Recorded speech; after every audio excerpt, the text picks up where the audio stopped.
This video will show you how to replace the fuel filler neck on a Chrysler Town Country. This will be located along the driver's side rear of your vehicle. Let's get into it. Okay friend, let's get started on our job. Let's open up our fuel filler door. That exposes our fuel cap. Before I open this, I like to make sure I clean any mess from this area. I'll use some compressed air.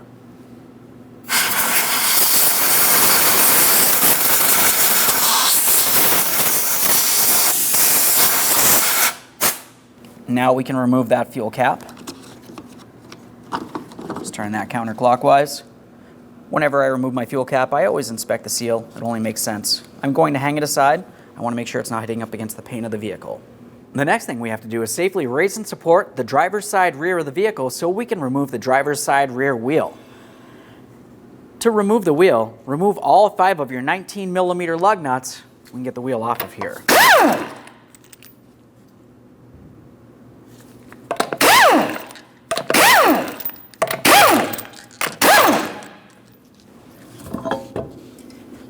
Now that we have the wheel out of the way, we have a clear view of the inside of our rear wheel well. We're going to start removing our inside fender liner. This is held in place with 3 plastic push clips. Let's start removing those. Now to remove these, you can either use a trim tool, or if you have a specialty tool, you could use that as well, whatever's easiest for you.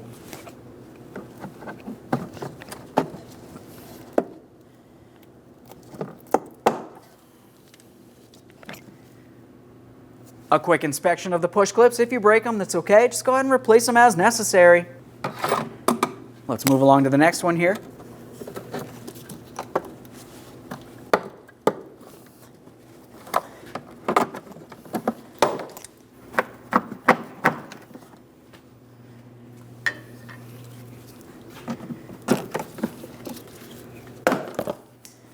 Now we should be able to take hold of this. We can wiggle it around. We will have to pull it out and away from this outside area, so we'll just carefully roll it out of position. With that out of the way, it exposes our filler neck. Let's start in the center. Now it is common for this joint to be filled with miscellaneous debris since it is facing up. I'm going to try to clean that out real quick. After that, we want to squeeze on those 2 green locking tabs. We'll squeeze them towards the center line, and we can pull this down and out of place. You can also use some compressed air.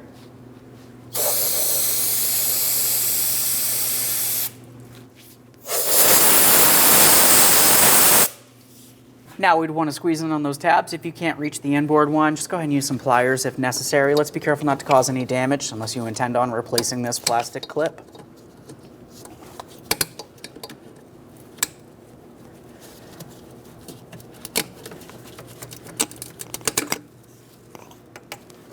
Now that I have it separated, I like to give a quick inspection inside. It is common for this green locking tab to stay in place on the line. Now as we move up, we can see our 1 mounting point here for the fuel filler neck. We'll use a 10mm. I like to fully remove this mounting nut.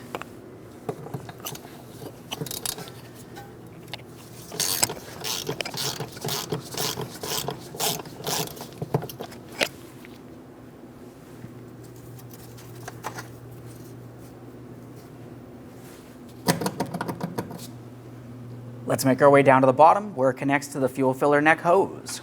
Now down where this tube connects to the hose, we have an 8mm headed clamp. You don't need to fully loosen it to the point that it separates, just loosen it enough that you can slide it out of place and we can separate the hose from the tube.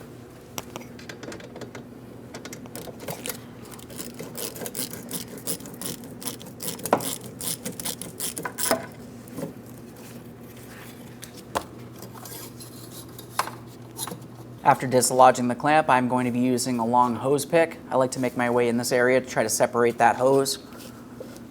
Just make my way all the way around the tube. We're being careful not to cause any damage to the hose unless, of course, you are planning on replacing it. You should not have to unless it is damaged.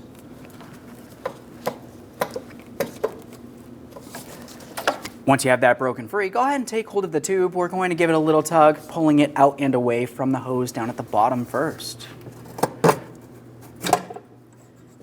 Let's look up along the top.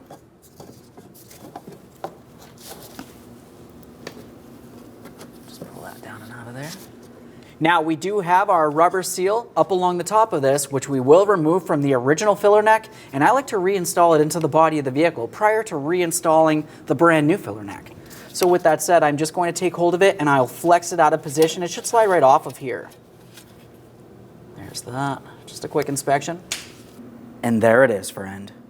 Now, since my rubber seal did come out of the body of the vehicle, I'm going to be transferring that over just as I mentioned. Looking along the entire outer circumference of this seal, you can see that there's a groove. That needs to fit around the body of the vehicle here. One more thing that I'll note about this. As we start looking at it, we can see that we have this rubber flap. It protrudes out. I like to have it so that flap is facing up, so when I bring my filler neck up and through the opposite side, it comes through fairly easily. We are going to add a little bit of lubricant here anyways. Let's start getting this in position.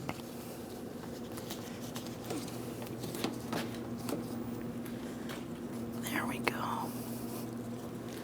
That's what we want to see right there. We'll use some silicone paste as lubricant. Okay, let's get ready to install the brand new filler neck. We're going to be starting with the upper portion. I'm coming inside of the rear fender and it will come up and out through here. This goes this way.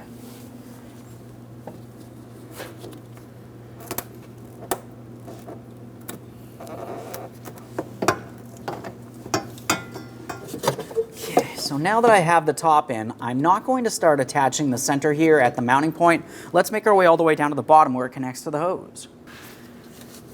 So we want to have this loose so we can maneuver it around as necessary. I'm going to press it in as far as possible. Before I tighten that clamp, I'm going to make my way back up to the mounting point, make sure that aligns as well.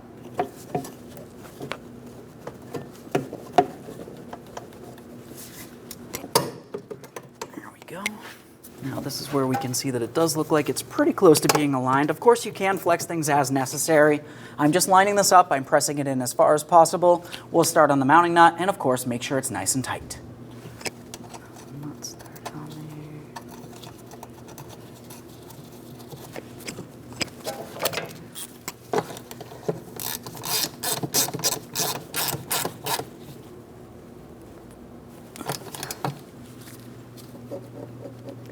Make sure that's secured. Before we forget, let's make our way all the way back down to the bottom so we can re-secure that clamp as well. Now, when you go to install this clamp, a couple things to note. First of all, we want to make sure we can see hose on both sides of the clamp. You never want to have it hanging off the edge. We might get a leak. Other than that, when you are tightening this clamp, when it's in the right position, if you happen to over tighten it and it skips or slips in any way, you have to replace the clamp.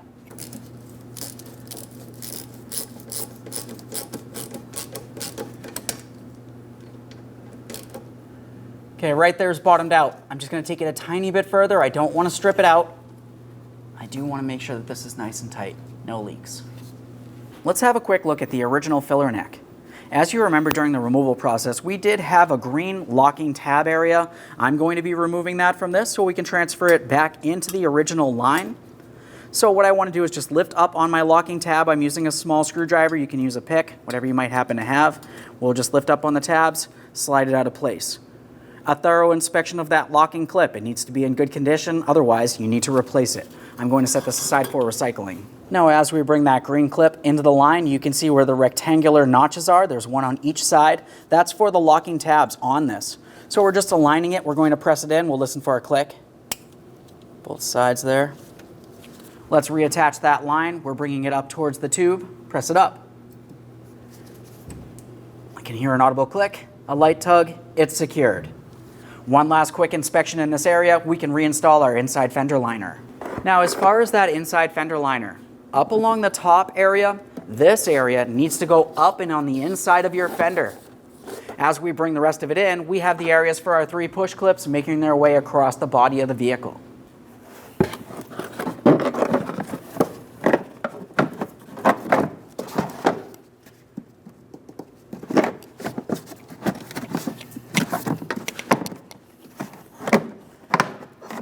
Now as I bring this into position, I'm just gently flexing it as necessary so I can start installing my push clips. Okay, so I have it in position here. Let's start putting in our push clips.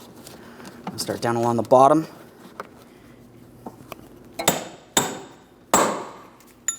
We'll just drive that in.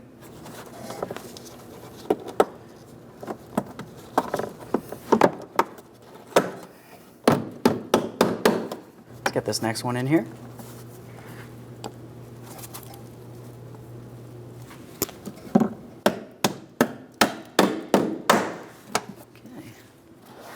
Let's double check, make sure this is secured in place. We don't want it hanging down, potentially hitting up against the tire while we're driving down the road. Now we can prepare to install our wheel. As far as the wheel installation is concerned, once you have it in place, start on all 5 of your 19mm lug nuts. We'll bottom them out in a crisscross manner. Get the wheel safely on the ground and then torque each of the lug nuts to 100 foot-pounds.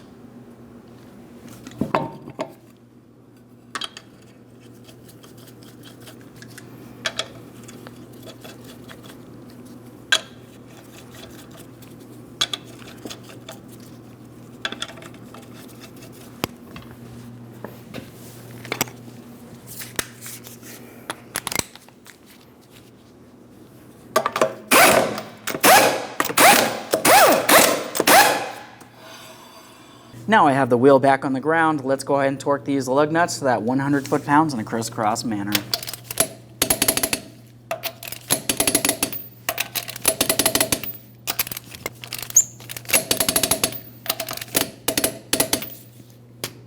Torqued. Now let's go ahead and reinstall our fuel cap and close the lid.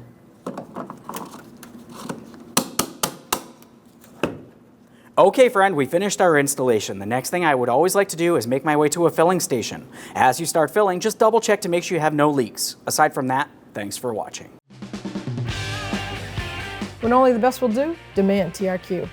The only company that lets you view before you do. TRQ is committed to offering the highest quality aftermarket auto parts that are engineered for peace of mind. Thanks for using and viewing with TRQ.